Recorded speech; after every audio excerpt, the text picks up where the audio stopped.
And we're live. Space, the final frontier. These are the voyages of the starship Enterprise. Its 5-year mission, to explore strange new worlds, to seek out new life and new civilization, to boldly go where no man has gone before. Greetings, salutations, and welcome to Retrek. I'm Captain Jim. With me, of course, Sir Admiral Elliot. Hi there. And Dr. Squee. Dragon in human form. I was have to say, can you do that without the suit? I can. Oh. It's trademark. And, again, as we've all established, when I look like this, I put my human suit on out of my many layers of multicolored dragon. And we're here, but it's weird because there's no new Star Trek to talk about for the first time in what feels like... It feels a long time since we've had no new Trek-ons. Yeah, nothing. That's the thing. I was like, look, if we're just going to watch reruns, then what's the point in putting on the dragon, my full dragon regalia? Well, we were just saying, like, it's not that there's just no new Star Trek. There's no new Star Wars. There's no new Marvel. There's none of the big... you call them the big three franchises. And all of them are on a break at the moment. Yeah. You know why that is, Elliot? Because that finale of Picard just buried a lot of them. They were like, that's true.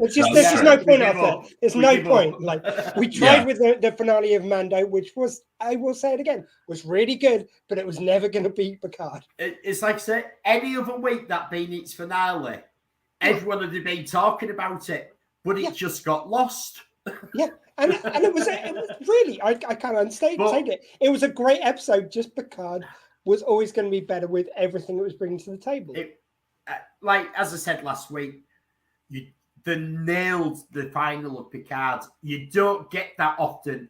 That doesn't happen in many shows where they absolutely nail something. Very quick bit of Trek news. Two things, actually. One, if you haven't seen it, do check out the video. There's a video which someone's mocked up of the Enterprise D saucer section being salvaged. Yeah. I saw what comes out at the end. Absolutely amazing. I think I shared it with you guys. I don't know. Just before we move on from that, what are they getting at with that? Because it kind of flashes back to Spock looking like motion picture Spock. So are they saying that's a vision he had from Voyager? I think that was an unfortunate choice of where they picked him from. However, the kind of like whoever did it did work, and it's amazing. He's got the uniform on and his hair changes. I think they just picked that version of him. I think the idea is it is Spock kind of going to salvage I've got the Roddenberry archives, the DVD, the release quite a few years ago now. And I just wondered if there was another one coming out, how they're calling it, the Roddenberry archives. Because I've seen other things where they're showing the Enterprises A to Z and stuff. Ooh, you know what? And this is just absolute crazy speculation. But if you're going to do another Roddenberry Archives box set, remaster a couple of DS9 and Voyagers just to test it out, see how well it sells, and when it sells like hotcakes, do the whole show. Yeah. Well, they've done that with one of them. I'm sure they did it with Next Generation. They did. They did a battle sequence for the What We Left Behind movie, but they've not done a full episode. They remastered all Next Gen. Thank you. And they recut it with the widescreen as well. Yeah, they tried claiming things like, it didn't make as much profit as we expected on Blu-ray. And me and James were talking about this last weekend as it happens. And we were saying, like, yeah, it might not have made quite the profit you expected. It made a profit. Yeah. So it made a profit anyway, so they didn't lose money. But then you've got what's happening about all the TV stations that have picked it up. What about the streaming services that have picked it up? And what you've made from that? So they just know they can sell it on the old versions for that. It's cheaping out. I mean, it's like you say, even if they're making a slim profit, why not give that to the fans? If you're making a profit, you're not losing anything.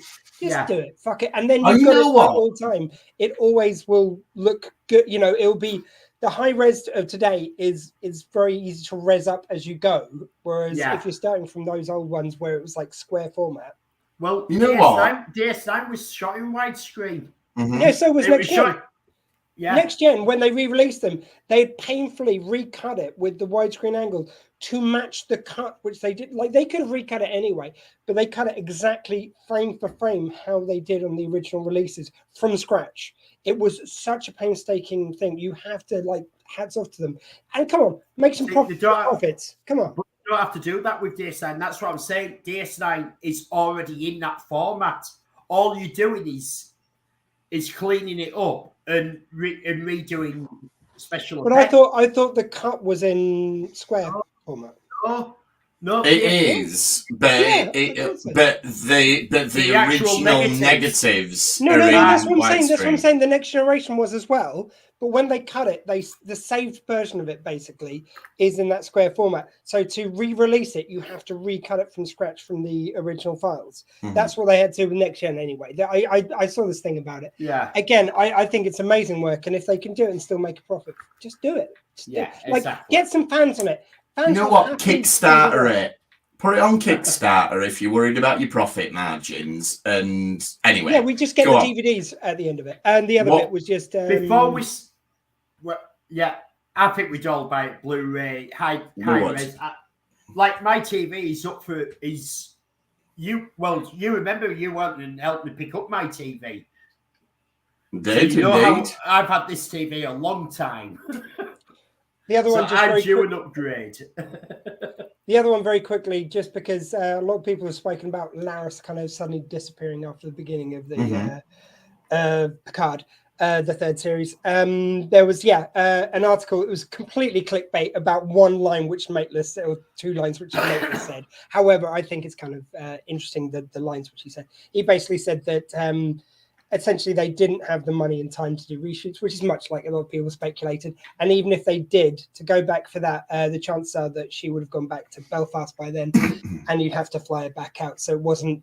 So basically, it's production reasons, as we kind of all suspected, but kind of he's confirmed that. Just because I know a lot of people have raised that point.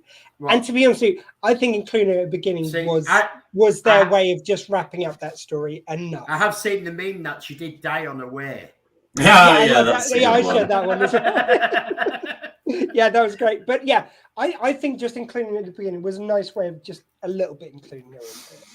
Also, Terry Metal has said that number one, the dog, was a changeling. So yeah, there you go. Spin-off series. Changeling, I think they still should have just said, like in total earnest. Well, look, the actor died, so we retired the character. I think that is genuinely.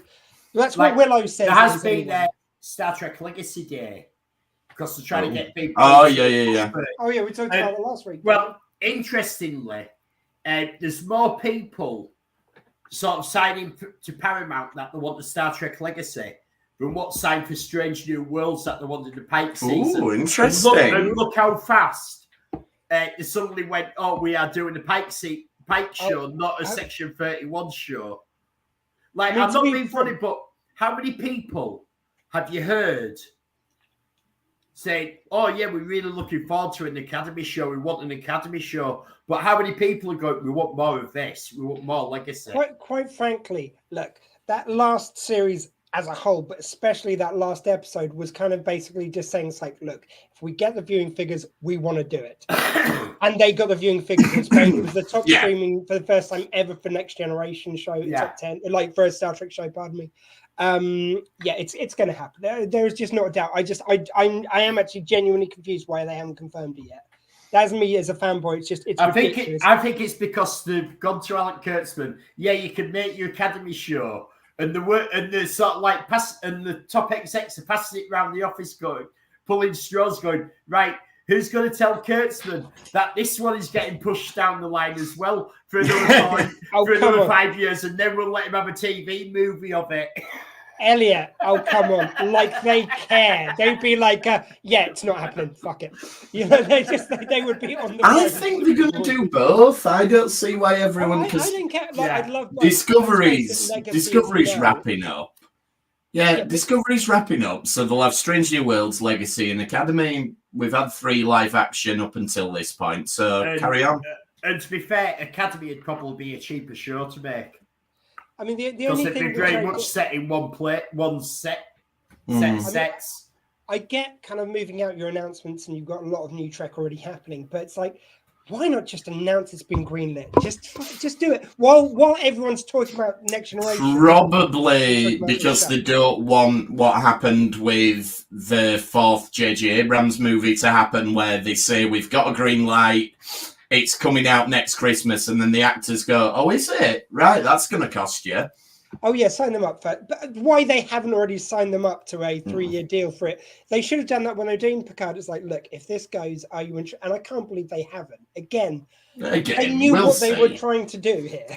But shall we talk about Deep Space Nine? We've been threatening to get back to the Dominion War for ever and a day. I actually had to blow dust off my necklace queue. Before we do, yes, I actually forgot to give my Easter egg on about 7 of 9.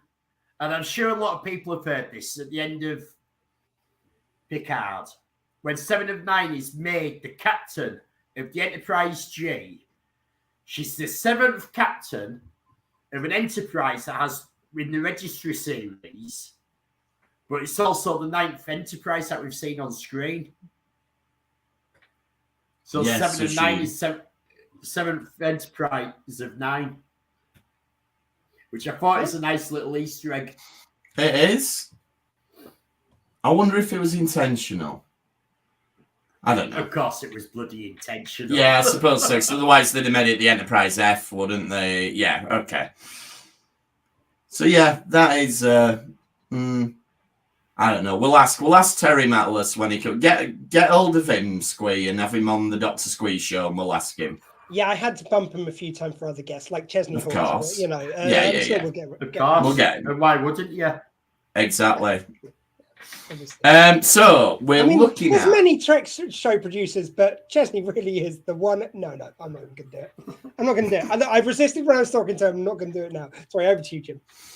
Yeah, so we have coming back to the Dominion War with this is possibly the most pivotal change in the Dominion War arc. It's the one where the actual war starts, really. Like, everything up until now has kind of been a prelude, but I remember this one at the time being a massive sea change for the show. And this is In Purgatory's Shadow and By Inferno's Light from season 5. It changed everything. I have thought about this, and I think these are my most watched episodes of DS9.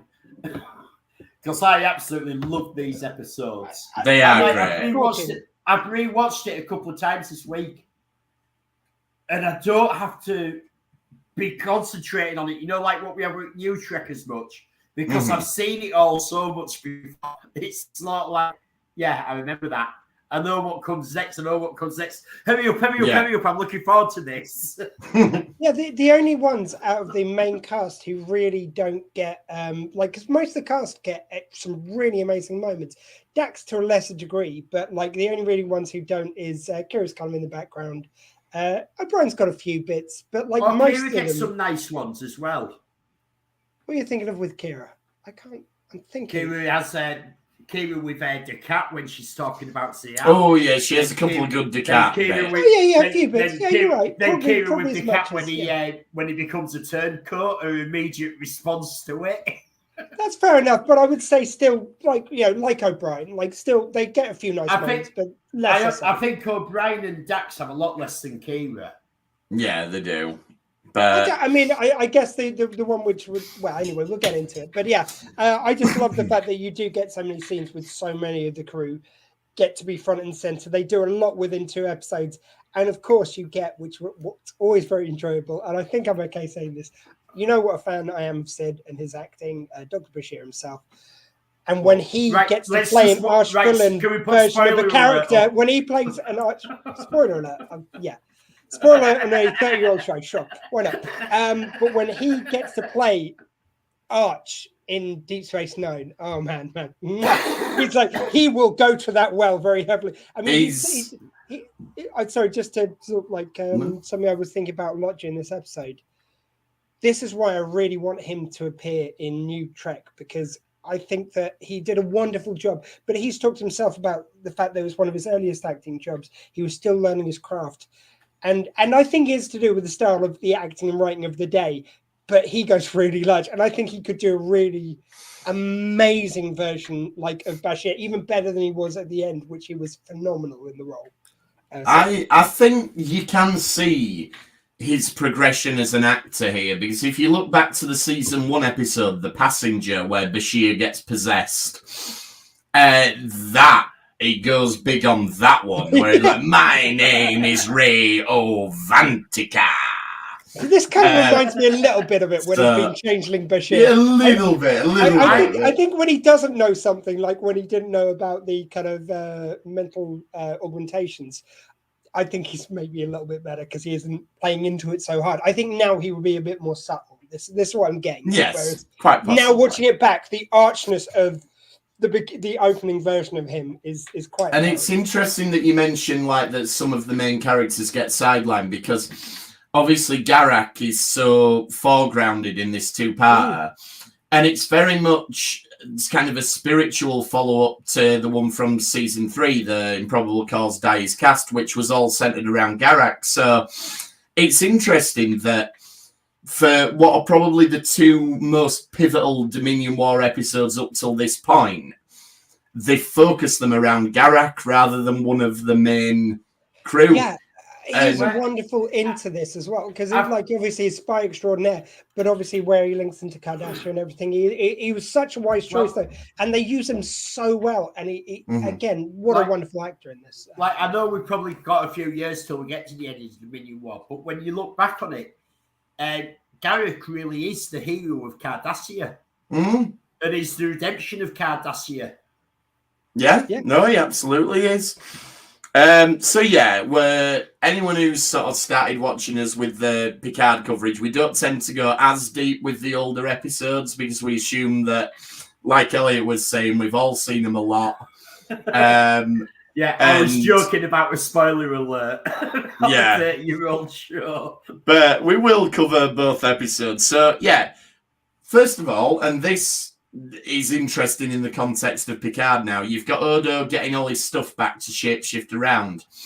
No bucket though, even though, as we know, all shapeshifters use the Quark's branded bucket. Well, no, that is the official bucket shape of the changelings. That's their ceremony bucket. But no, the one thing which I was thinking is, this is the only scene which I really thought was a bit of chaffer. I think you could really cut. I know it's a cold open, but it's like, I'd rather have something which is linked into the episode where it's Star Trek was not good for that in like 80s, 90s Trek. A lot of them, and Next Gen, I think, was most guilty of this. Probably them Voyager. DS9 was probably the one that did it the least. Was where you would just have an opening episode and it'd just be Data and Geordi stood around talking about tennis. And then it'd go to the credits, and you're like, "Whoa!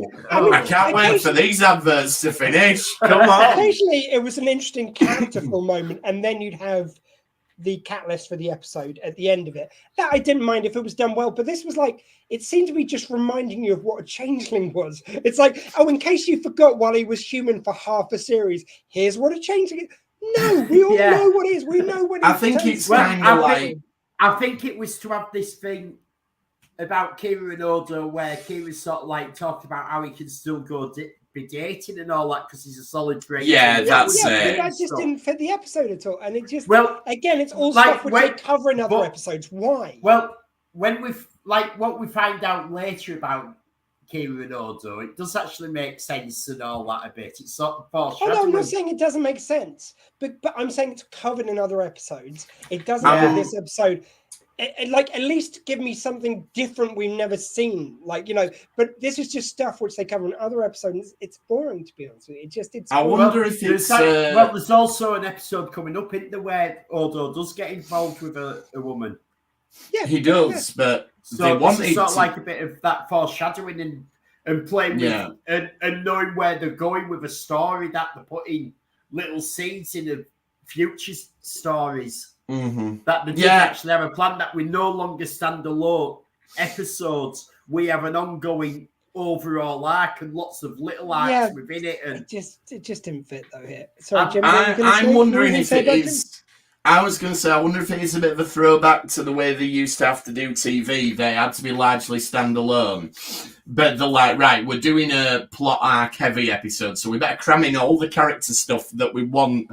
Even if it's not going to pay off for ages, we're allowed to do it this week because you don't need to have seen every other. Do you know what I mean? Like, if they just put it in the middle of a normal episode, the network might have said, well, why have you got this about Odo in here?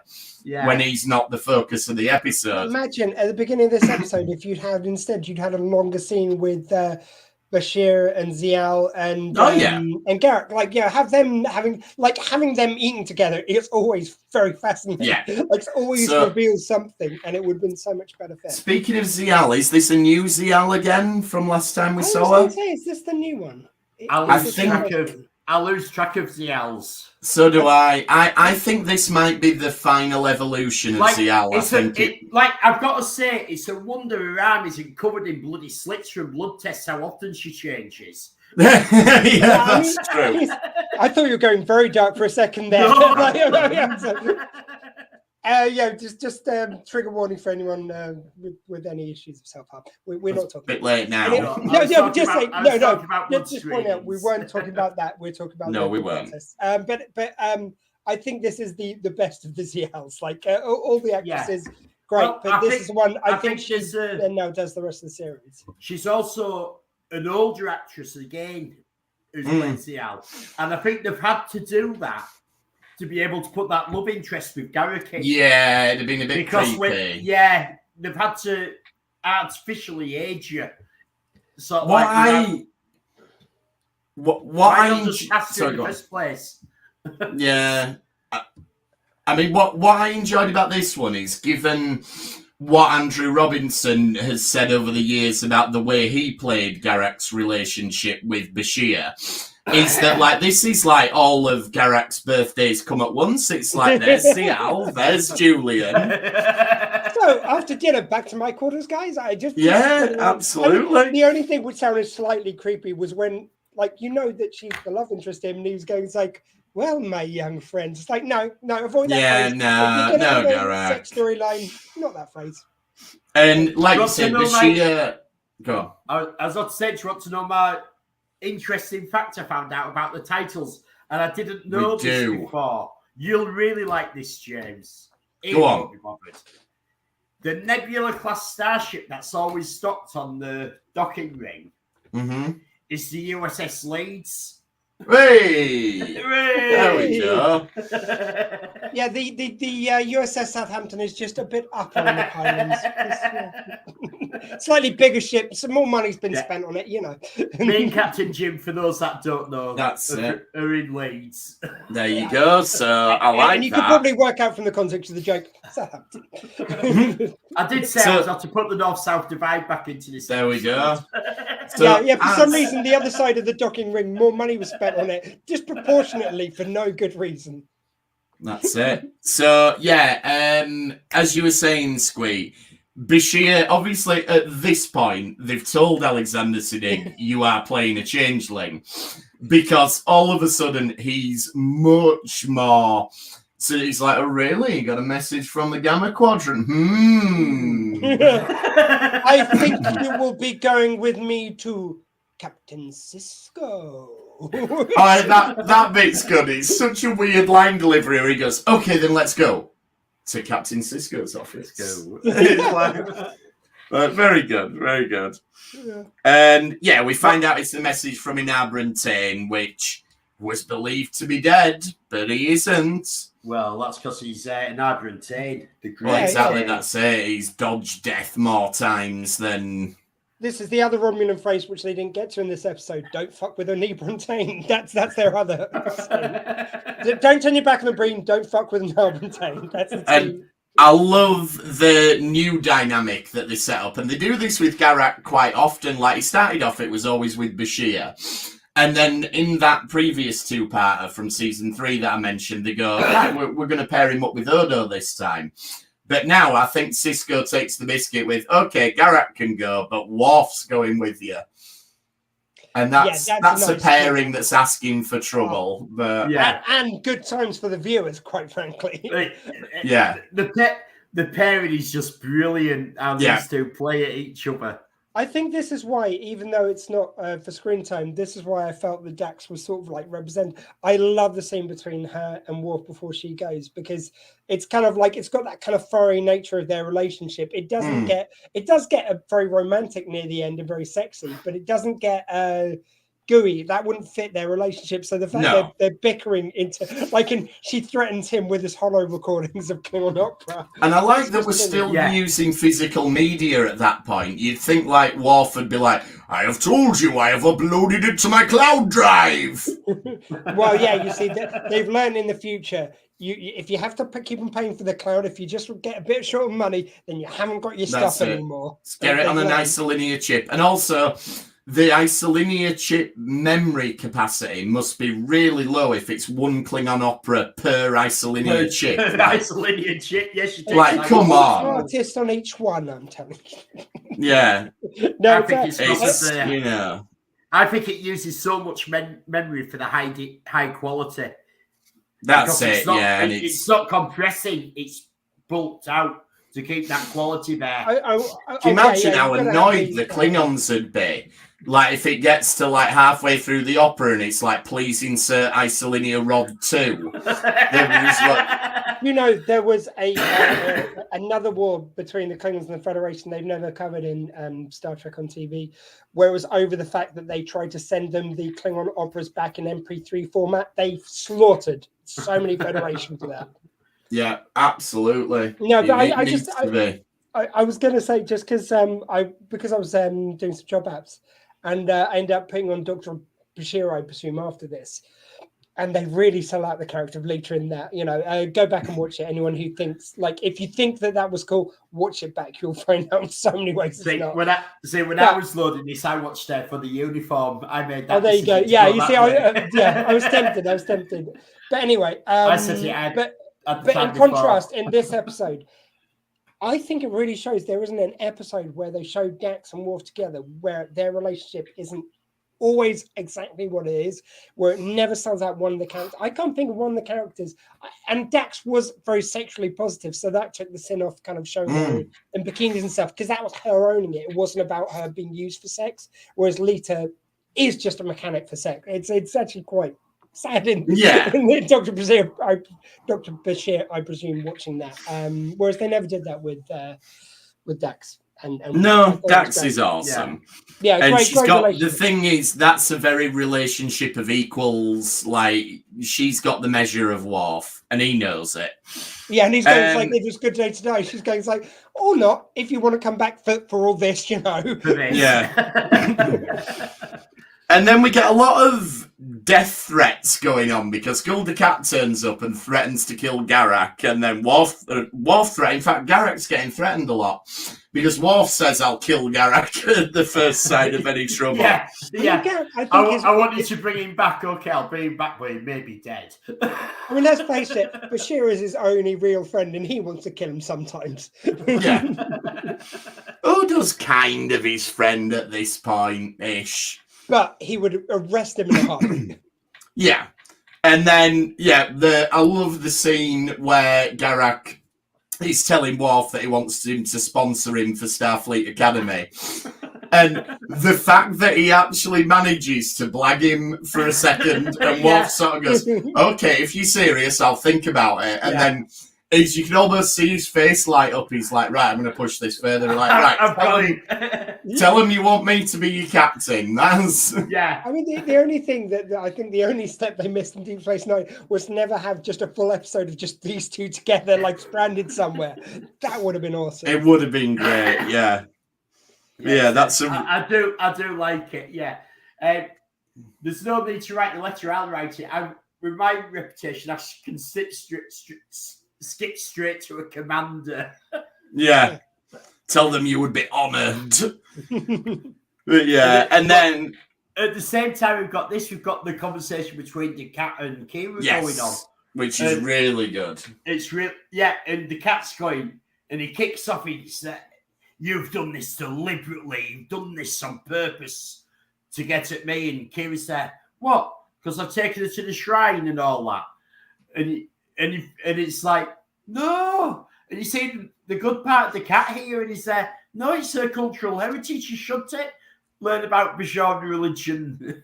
But no, to be fair, the cat being the cat, he does it in a very backhanded way because he says like, your backwards superstition doesn't bother me. You know, it's like, it's part of a cultural heritage, but it's a load of rubbish. Yeah.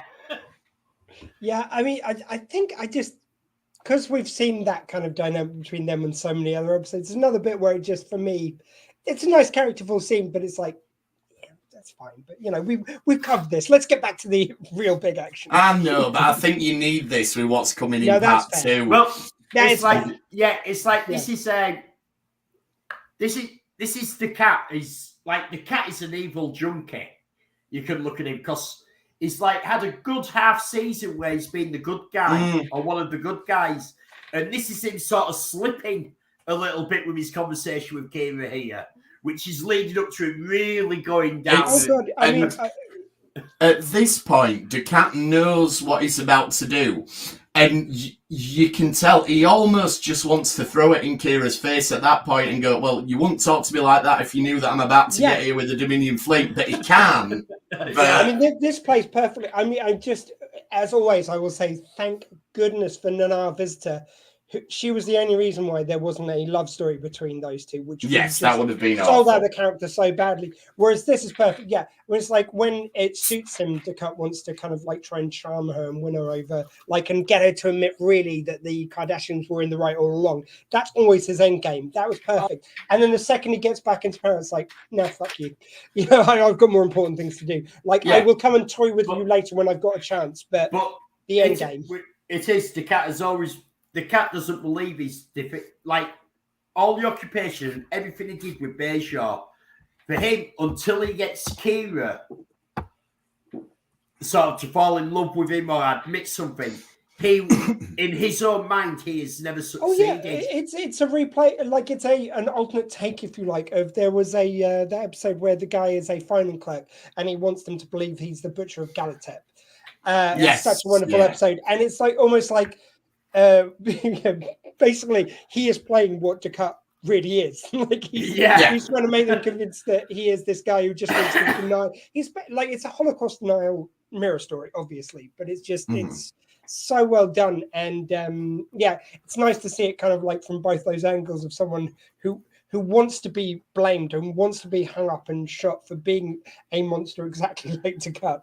And here you get to see the real deal, just being the stuff. And I love the bit where he goes to the Alex going, "Oh, I've just found out." Like he's almost clutching his pearls. "Oh, I just found out there might be a fleet of people coming through the wormhole. I was not to know such tidings happening." You know? I need to get you to safety off this station quickly. I almost want to say to Alexander Siddig at the beginning of this episode, "Psst, that's how you do it." Like it's like play a bit more subtle.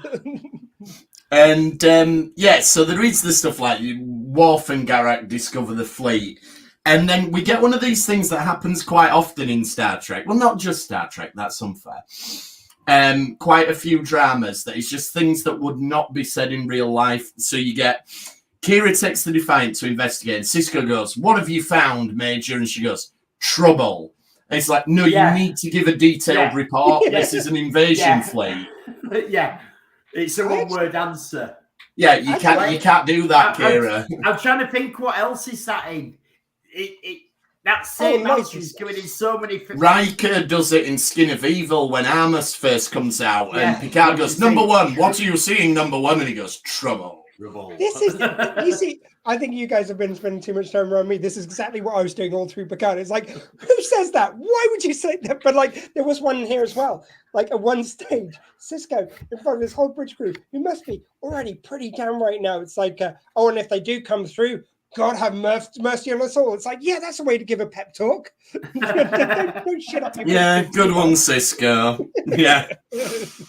And then we get to the prison, which is the setting for much of the rest of it.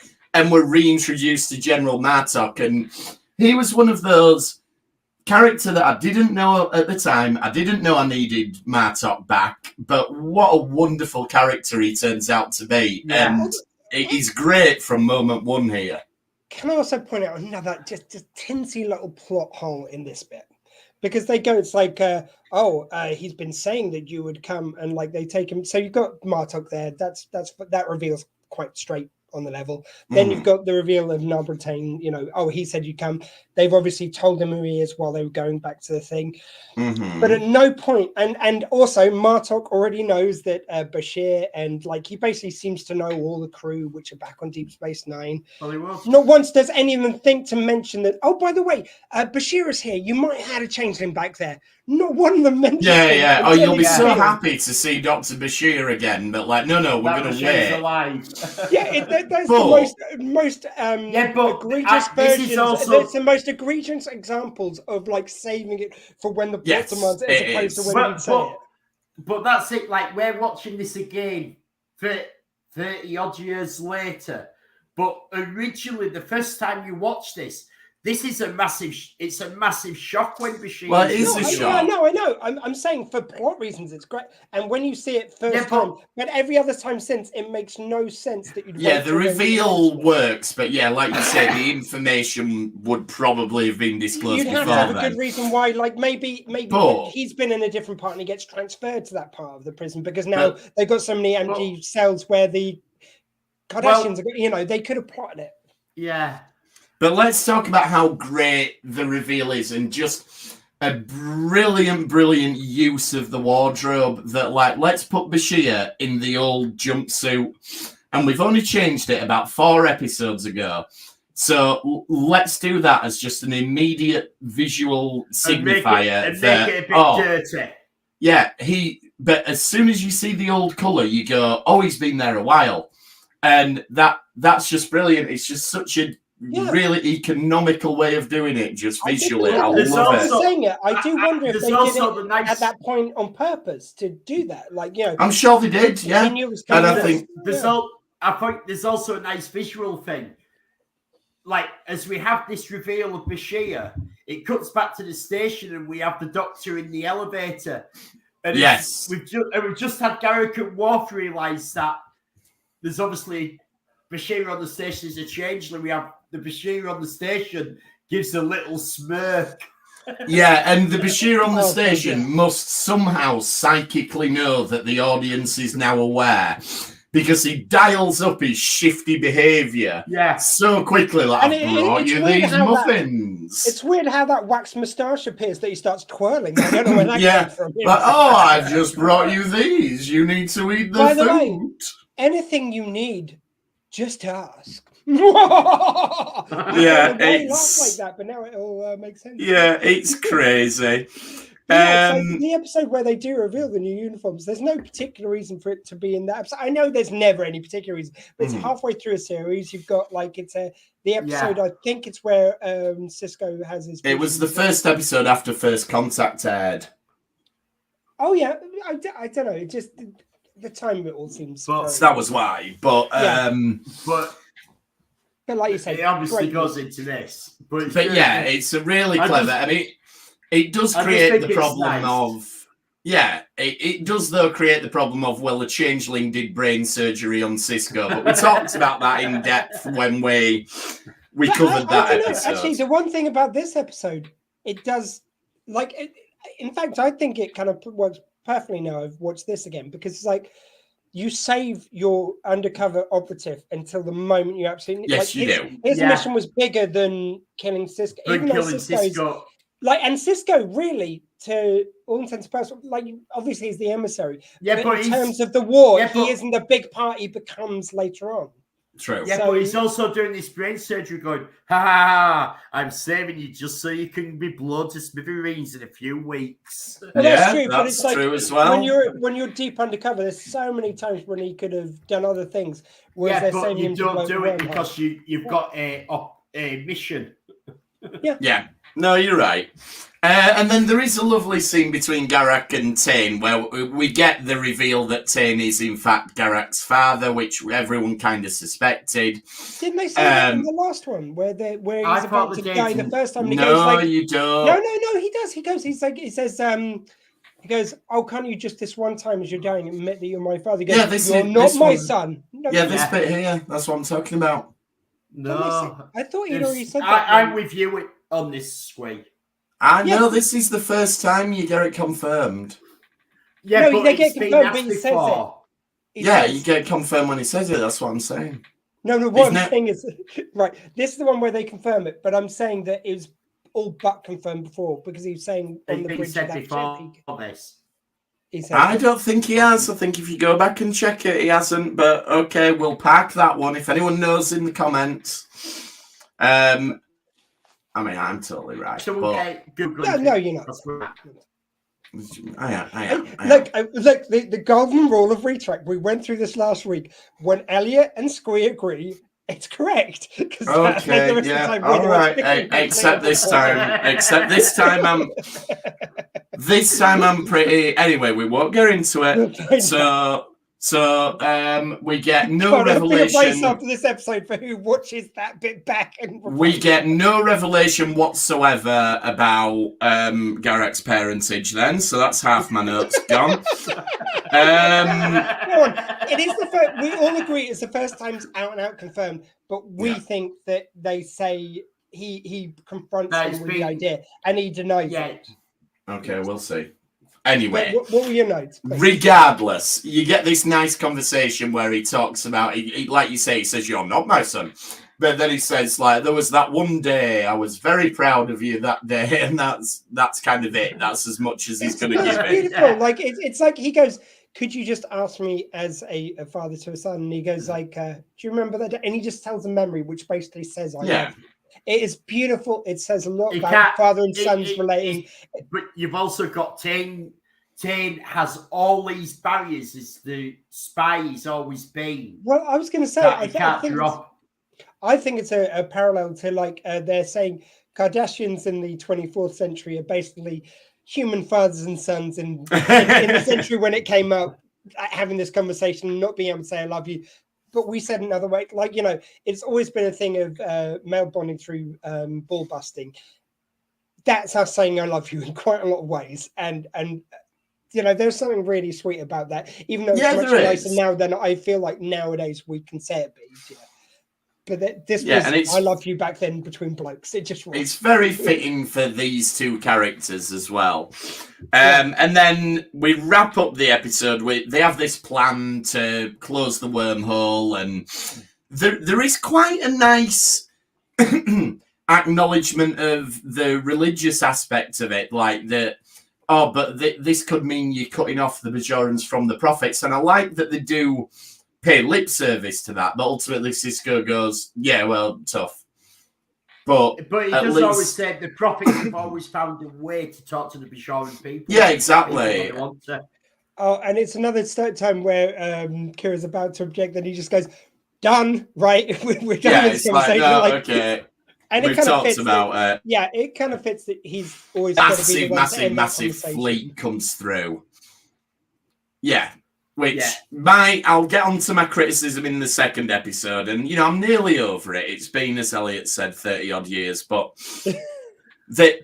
we are teasing the mother of all space battles in this episode, and ultimately we don't get. Can I just point out again before this fleet comes through, we have for the last 15 minutes of the episode, when we keep cutting back to DS9 on in Ops, we keep getting another of our listening posts has gone dead. Yeah. Another two of our listening posts have gone dead. Another of our listening posts. So, and this is where we come from, that the Federation caused this war. So, you have been told repeatedly, this is Dominion space. You are not welcome here. So, on top of them colonizing planets, setting up trade routes, etc., when they're being told to stay out, they're not welcome. They've got numerous spy satellites spread all over. Well, they haven't anymore. Well, no, but they did have to check on Dominion movements throughout the Dominion space and territory. Elliot, I'm just going to say this very quickly because we've had this conversation so many times. You've just restated your side, so I'm just going to very quickly say, in my opinion, it's on behalf of the other worlds who don't want to be part of the Dominion. And let's move on. You've raised your point. I've capsulated mine.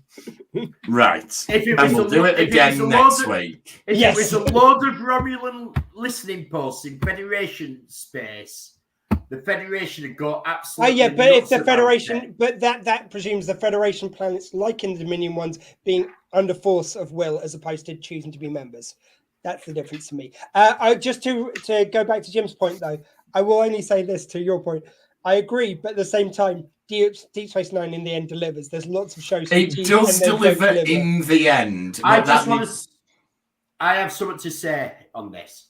Join the Federation, and you can have our technology for free food, our technology for to cure all your diseases. Our fleets will protect your planet.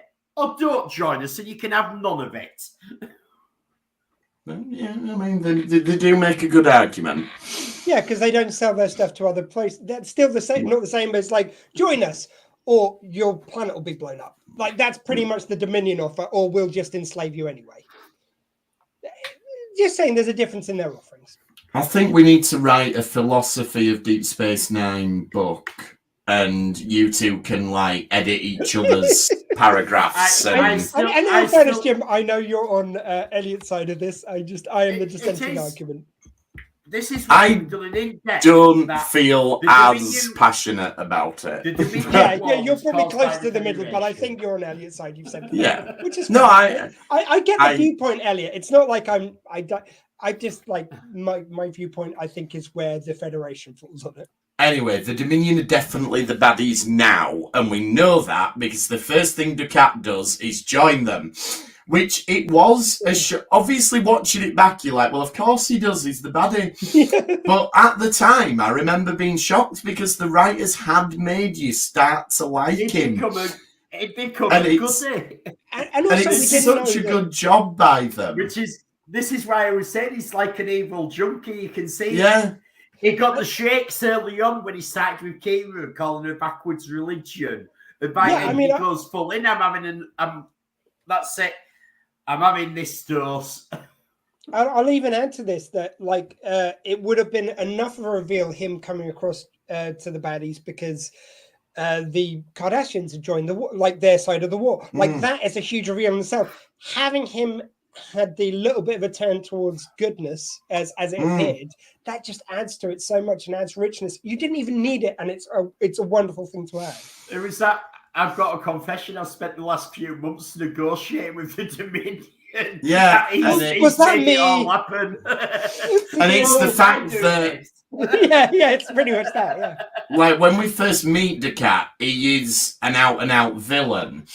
But now we actually feel a sense of betrayal because, like, no, you made me like you over the last season, even though we knew that you were evil. I'd like to also add, you were saying about the ships coming through and everything. Again, this is another wonderful example of how Deep Space Nine, even though some of their CGI got a little bit hairy in a few episodes, that when they showed you a big fleet of ships, you saw a big fleet of ships. Yeah, you saw the ships, you loved the ships. Like, this is the closest we got to what Picard did. Like, in fact, this is the forerunner to what Picard ended up doing in that last series. Their show of fleets of ships were amazing. Like, in fact, Deep Space Nine wins for sheer volume of ships in some It does, absolutely. And the sheer scale we see. But Picard did a wonderful job. But yeah, this again, I don't know why Discovery never did it. I know they wanted to concentrate on the human drama, but just to so obtusely not show ships. Yeah, it's so weird. Mad. Yeah. So, Ducat then. I do love Kira's reaction to Ducat. Oh, yeah. Betraying them. Lock phases, fire. No thought, no waiting for orders from anyone else. Lock phases, fire. Yeah, she's had enough. Like, I've been wanting to kill him for ages. But then the very next thing we get is Descartes. He's just been reinstalled as the leader. Straight away, he's making propaganda videos that are going out across the whole planet. Like, don't waste any time. And I love the way he's sort of like, and I think this came before we'd ever seen anything like this from the man, but like it's sort of Putin before Putin, where he like just looks dead down the camera, no sense of irony, no sense of any compassion anywhere in his face, just like, we will reclaim what is ours. The Ukraine, Deep Space Nine, all the other things that have been annexed from us.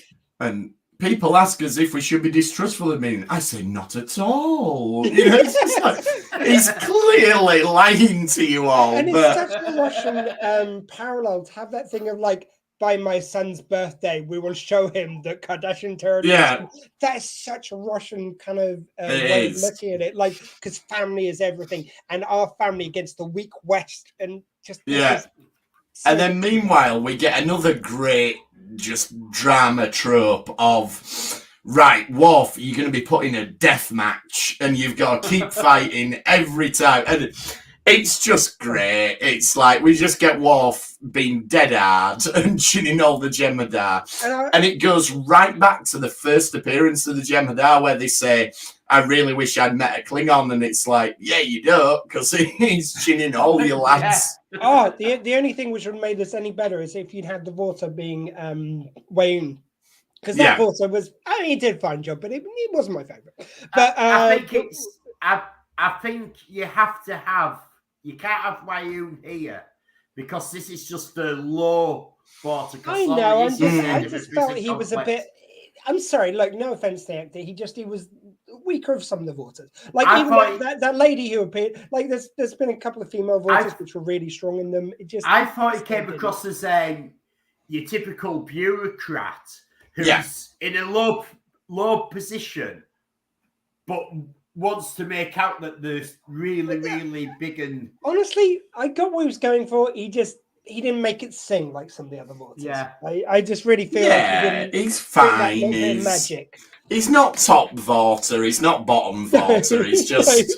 But you know, most of Vorta actors are so characterful. I think that's why he looks the lesser for not being so. And maybe it's just the way it's written. But anyway, during the fights, I now, every time I see this, because the later episode where you've got Worf talking to Sisko and he goes like, there was a moment between us where we just locked eyes.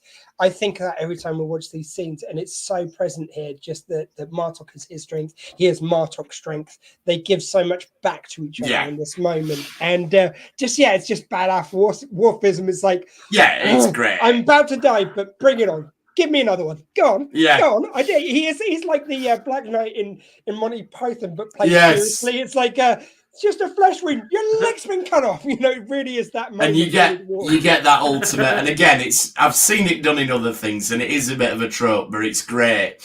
Where you get the opponent saying like, you know, I can't beat him. All I can do is kill him, so I yield. And it's like, go on, Worf. Yeah. When you were saying that, it sounded sort of like Drago in Rocky 4. They said Drago did kill him. Well, no, but he didn't kill Rocky. And at the end, he kind of gives a look. He doesn't really say anything, but he kind of gives almost a look of grudging respect.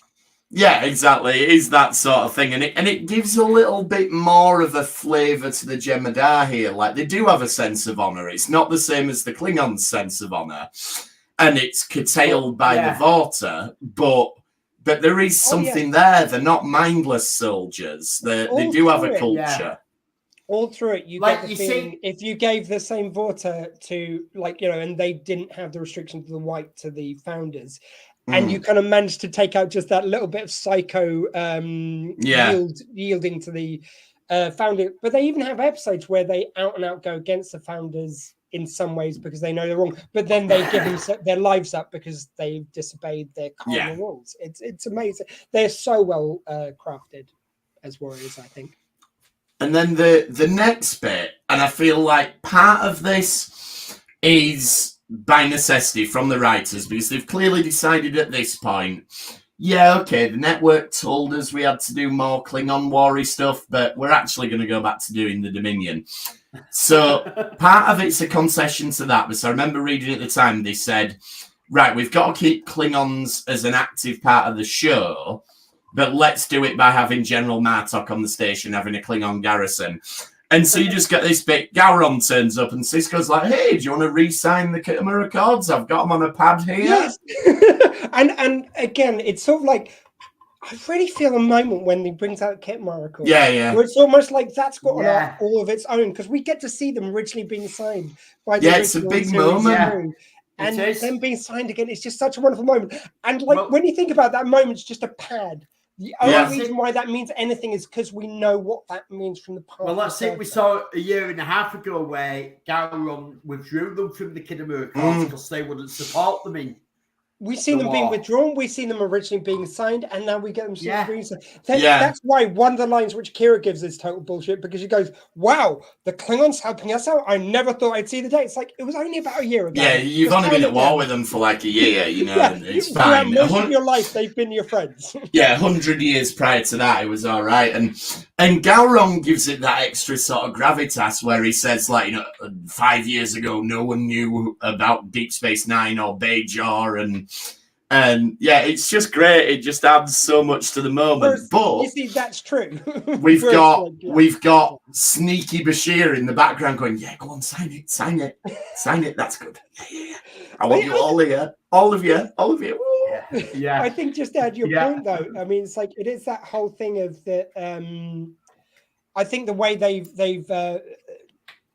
given the correct amount of screen time to each level of the main point here is obviously Dominion. However, the Klingons get to be a main part in the story, but just not the overriding part. And I think that studio note, they took it and they used it so well. Like bringing Worf and then the Klingons could always be a major part, just not the bringing Martok in was amazing. Yeah, well, it was so much more interesting than if you'd made the Klingons the baddies. That would have been dull. Yeah. Like Worf versus the Klingons. How many times have we done that? Yeah, exactly. We've done that so many times, and we will do it again so many times, and you still do it here, but not as much. Yeah, they do it it's brilliant. And I remember at the time a bit of a sigh of relief when they re-signed the Accords, because I'm like, right, they're going to tone that down and we're going to focus on the Dominion, which is what we should be doing.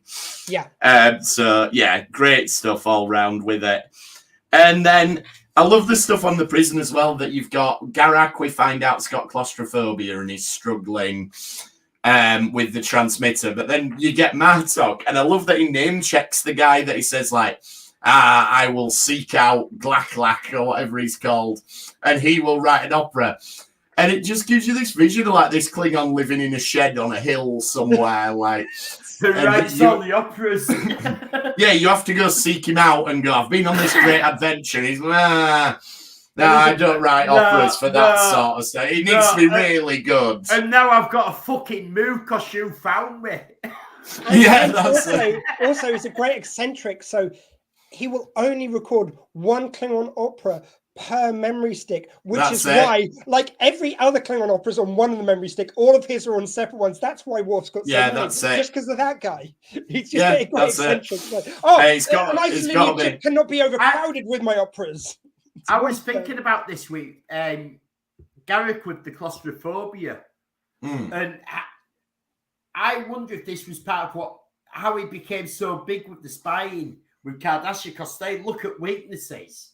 And he's got this weakness. If you look him in a room, he's off to spill the bloody beans. You put him in a chest, you don't have to torture him that much. But it's the fact that he can handle it, because he's a hard bastard. Like, I love that. He cracked. No, but he went and he finished it, because that's going in the opera, is that? Well, I do like how Martok and Worf about that when he goes back in, like Martok goes talking about how he's having his song written and the doctor, and then Garak gets up. Well, I'm going back in. I can't have you ruin your opera. And the pair of them stand there and go, facing one's own enemies is the greatest battle one can face. Yeah, this is all like any war movie you've seen. So you've got them talking about like the songs which will be sung afterwards, the happy times we'll have afterwards. Yeah. You've got Bashir, even like the little wry smile. This was a wonderful little characterful bit of acting by Sid when he gives that little wry smile when he goes like, "What a whole verse will be dedicated to the physician which bound his wounds. It's so big and so Klingon. The only thing that you can have Sid doing is laugh, giggling, because it's so flattering as well. I'd love to see the actual scene where they talk to the opera writer and it's like, okay, tell me what's happened. Like, well, we got caught on this prison. Pah! Loads of people have been caught in prison. And then Worf had to fight Jem'Hadar to the death. Pah! Klingon warriors always fight people to the death. And the Cardassian had to rewire the transmitter. But you have claustrophobia. Ooh. That is worthy of an opera. Well, you see all these memes, don't you, about that go on about like Klingon therapists and all that. But you can see that, and that's obviously this scene with Worf and Martok, where all them come from. That Klingons actually understand the battle against you on the. Well, this thing, they put mental health on the par with physical demons, which is great, and I believe the Klingons would. And Klingons kind of I think they would. Klingons are all about stories and all about the oral tradition of passing on your legacy.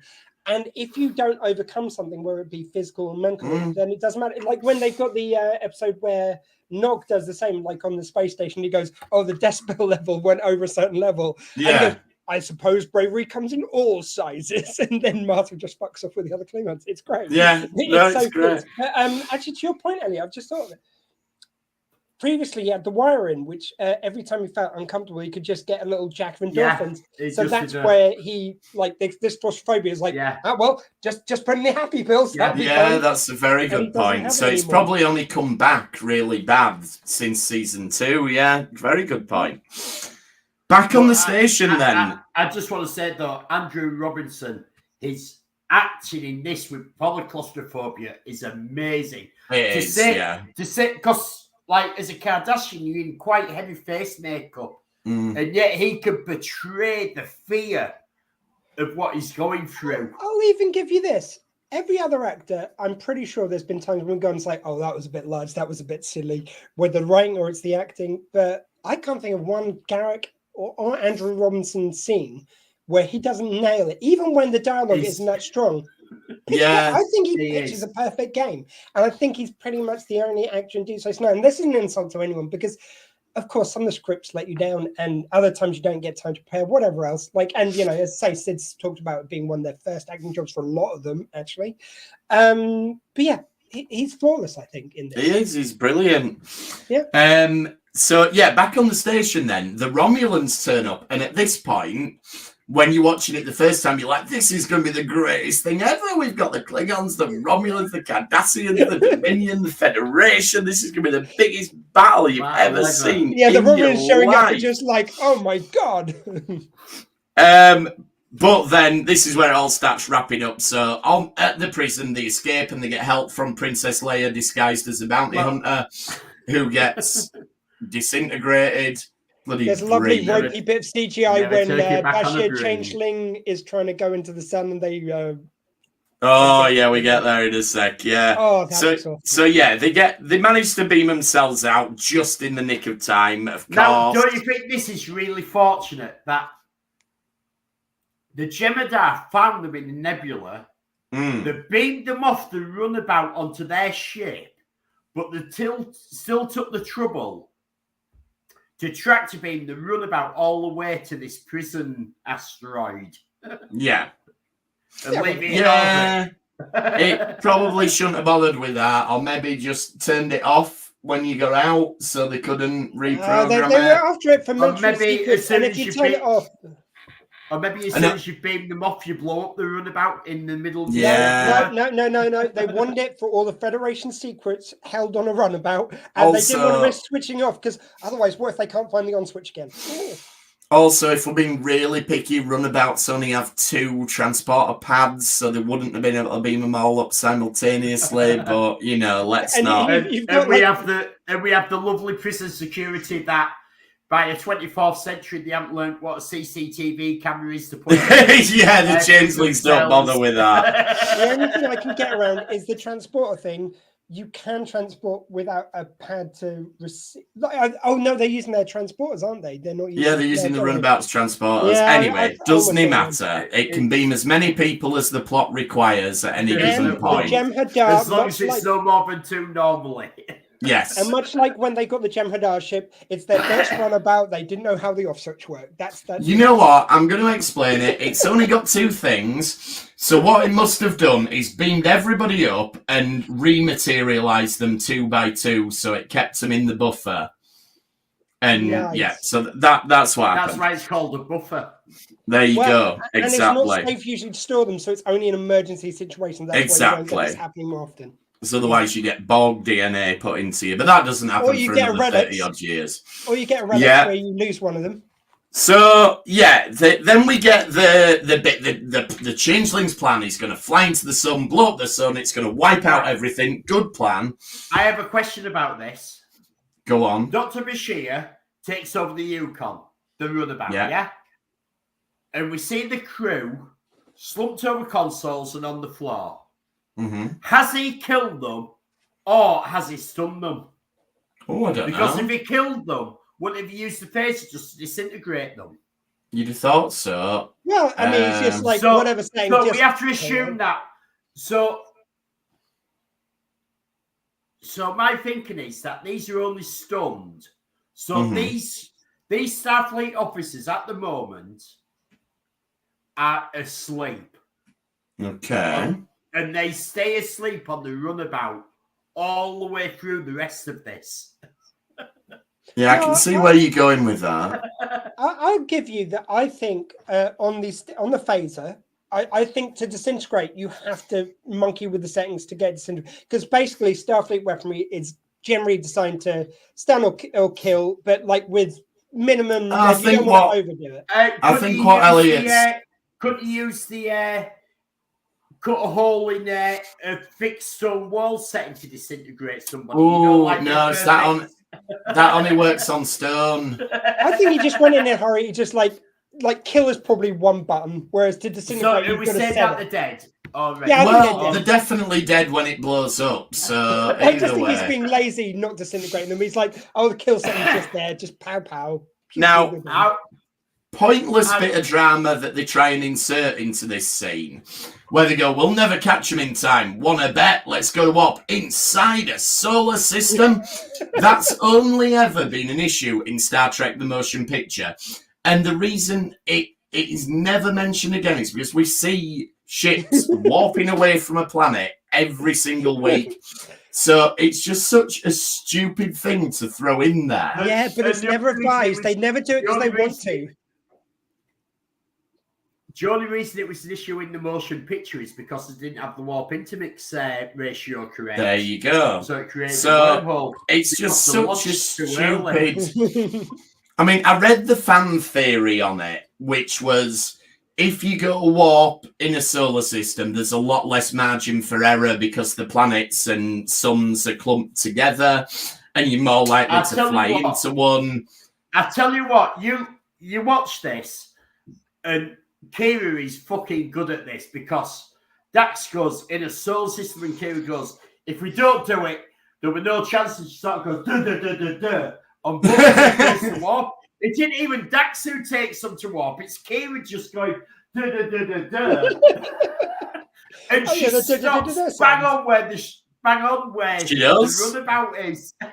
I will also throw in that well, if you remember in the Next Generation episode, there's one where there's an eco episode where they go, oh, well, we'll have to watch. We won't go to we've got a limit. And we will never mention this again in any Star Trek ever. It's mentioned once. About 2 episodes later, they go, you've got special permission to go faster than warp 6. Yeah, exactly. Well, never mentioned again. Like, that's when they also... Why Voyager had the thing where it had to have the funny warp engines because it was there was different warp field. Yeah, there was a unofficial fan. Well, not a fan thing. It was the reason given, but it's never been said on screen. Well, Well, there was one other thing I wanted to throw in just because I thought it was a neat bit of writing. They have the bit where they're trying to destroy the wormhole, or at least close the wormhole's entrance this side.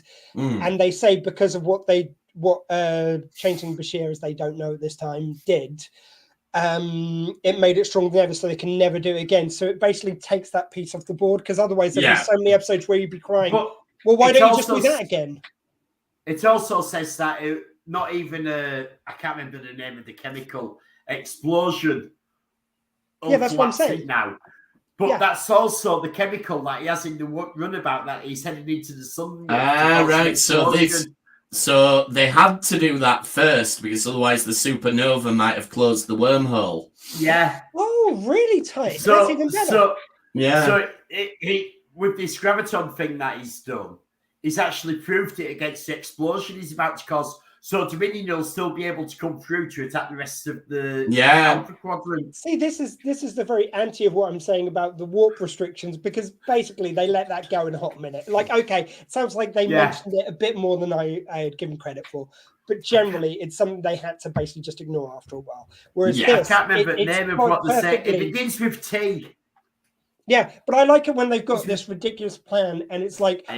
It's one. There's so many episodes where, well, why don't they just do that every time? Whereas this plots why you don't. I like it. Yeah, it does. No, it's really well done. Yeah, that point earlier, it's even better.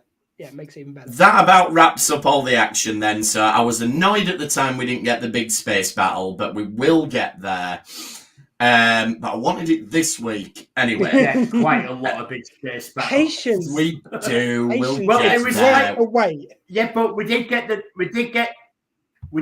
nice thing that without any treaties or anything, though, the Romulans came and joined them. The Romulans are that's very Romulan, though. I'm just going to say, look, I don't mind if they tease me, if they kind of work the nipples a bit, as long as they're getting there in the end and they don't suddenly go. It's like, oh, well, after that, we've got a business meeting, we better go. No, like Deep Space Nine delivers in the end. It does, but I didn't know that at the time. Anyway, doesn't matter. Did you see the cover of the VHS for this? It looked like there were a big battle. Anyway, so we wrap up and we finish with Sisko and Dukat, and it's like just basically laying out the battle lines like, I want this station back. And that'll be paid off a lot quicker than we might have expected, because that'll take us into the season finale, which we are covering next week. We're looking at In the Cards and is it not a Call to Arms? Is it Call to Arms? Yeah, I think it is. Isn't there one before those? No, that's our next Dominion ones. Oh, I thought when I was looking earlier. Yeah, no, it literally jumps to End at Sea. And I was looking at it the other day and thinking, I thought there was a lot more Dominion came up. I think what I was thinking was there's the Empire one, the one with Worf when he's combined with the ship. And Soldiers of the Empire. That's more of a Klingon war. I don't know. It is a battle within the Dominion War. It's up to you guys. I just know how slavishly you covered on the previous. Okay, we'll debate this. Okay, but we'll debate it off. Yeah, I'm just saying that does feature a Dominion War. I know we've got a few people still watching, so does anyone want us to cover Soldiers of the Empire? Comment now before we end. Should we do so? Isn't Soldiers of the Empire, though, I'm just looking it up now, is it not the trying to find a Klingon ship that's gone missing? So are the Dominion even involved in that? Yeah, I think they might be. Oh, yeah, the Jem'Hadar. Okay, I forgot about the Jem'Hadar. I'm just saying, considering one mention of the Dominion at the end of an episode meant you featured it. If you were doing that previously, this would... I will sway on this. Go on then, yeah. Okay, bye. Next week's episodes then could be anything, because I'm going to have to double check all of my workings. You can squeeze a dick. Okay, fair enough. Yeah. So, anyway, that'll do us for this week then. We do have the nice part where Martok gets assigned to the station. Oh, yes, he does. Sorry, yeah, we briefly covered it earlier. We have the nice chat between Gowron and Sisko and the Kinema Accords. It's all signed, but Sisko gets to choose who's assigned, and he goes, Worf speaks very highly of General Martok. Yes, And that's the thing. It's like this would seem forced because they've only effectively actually met Martok this one time, whereas like it was Changeling Martok before. However, the fact that you've given them this life or death situation that they quickly bonded over, it totally works, which I really like. Yeah, it doesn't seem forced that they've just said. We've got a fling on that Worf can speak highly of that, and that talks highly because Worf's all about honor and. Yeah, but I'm glad they're not leaning on the previous relationship they've had with Martok, which wasn't really Martok. No, it leans on its own way, which is really good. It's really well scripted. It's a complete reset. This is a new character. It looks exactly the same. It's the same actor. It might have a bit of an eye patch. He's got an eye patch. I'm just throwing in that they're under lesser writers. I think they would have just gone. It's like, well, you know him from seeing the Changeling version, whereas this. This it's completely different. Really good. All based on what? Yeah, it's well done. Just that's all I'm saying. Okay, so I've just been consulting the list, and there's another episode we're going to have to do. I'm good for that. So we're going to have. We will do Ties of Blood and Water because that features the first appearance of the new Wayoon. And also has Gul Dukat in it, and Soldiers of the Empire. But thankfully, we will skip Ferengi love songs. So we'll do that next week. If you want to get in touch with us in the meantime, we're at RetrekPod on Twitter. You can email us retrekpod@gmail.com. You can find all the videos on YouTube, along with Elliot's Retrek Model Studios, where you're working on, is it the Ferengi show? I'm working on Quark's Treasures still. Latest video went up on Monday, just gone, and I should have another one up this weekend. And if you need any imitation carpet felt for your miniatures, in brown, I am the man to talk to. In the UK, I will send you a bag for free. There you go. So if that's what you need, Elliot's your man to speak to. What have we got coming up, Dr. Squee, on the Dr. Squee show? Can I just quickly say, I love it when we cover such niche stuff. It's like carpet for modelers in a particular shade. I know there's people who'll be clamoring for that. That's what I love about that. Yeah, the problem is you can only buy it in bulk. And that's why Elliot's got so much. Normally, I buy 5 grams at a time of a colour. And I had to buy 100 grams. I needed less than 0.1 gram. It's just so delicious that there are so many people who that just isn't a thing to, but there'll be one person punching the air as they watch this video right now that you've got that. Anyway, Dr. Squee Show, Tuesday 6 to 8 on sw20radio.co.uk. I've still got to release because I took a week off this week, the Richard Ashton episode will be coming up next week.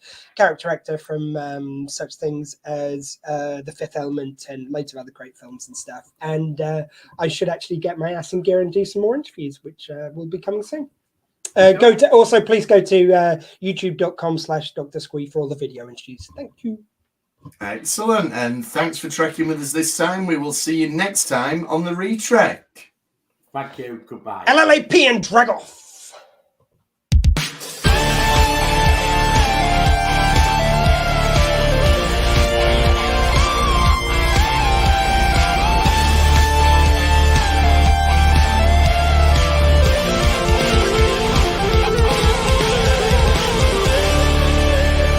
Fascinating. And just quickly, Facebook user, you're right. Everyone does love Elliot's rug.